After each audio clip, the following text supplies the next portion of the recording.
రాధేశ్యామ్ అందరికీ ఈరోజు ముచ్చట ఏంటంటే ఇంతకుముందు ఒక వీడియో అయితే పెట్టిన ఏప్రిల్ 1 నుండి చికెన్ షాప్లు అయితే బంద్ అయితే అని పెడితే అందరూ ఒకటే కామెంట్స్ పెడుతున్నారు. ఊరుకోండి సిస్, ఏం బంద్ లేదు ఏం లేదు, అది ఉండకుంటే మేము కూడా ఉండలేమని చెప్పేసి అయితే అంటున్నారు. వామ్మో, ఇంకా కొంతమంది ఏమంటున్నారంటే వెజ్ ప్రియుర్ అయితే ఏమంటున్నారంటే అబ్బా అలాంటి వాళ్ళకి ఏమో కానీ మనకైతే చాలా హ్యాపీ అని అయితే అంటున్నారు. వామ్మో, నేను ఒక సలహా అయితే ఇస్తాను. చికెన్ తినకుండా ఉండే వాళ్ళకైతే ఒక సలహా అయితే ఇస్తాను. ఏంటి ముచ్చట అంటే, గమ్మున ఏప్రిల్ 1 నుండి మనకు చికెన్ షాప్లు అయితే బంద్ కదా.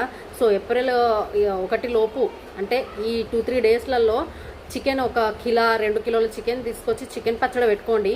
సో మీకు ఎప్పుడు తినబుద్ధి అయితే అప్పుడు మంచిగా చికెన్ ముక్కలు వేసుకొని తినండి. సో ఇదే నేను మీకు ఇచ్చే సలహా. ఇక మాకైతే వెజ్జే కాబట్టి మేమేమంత తొందరపడం. కానీ సో మీకు ఎవరైతే నాన్ వెజ్ ప్రియులు ఉన్నారో, చికెన్ లేకుండా బతకలేమన్న వాళ్ళు ఖచ్చితంగా చికెన్ పచ్చడి పెట్టుకొని అయితే తిని ఉండండి. దీని మీద మీరేమంటారో కామెంట్ చేయండి.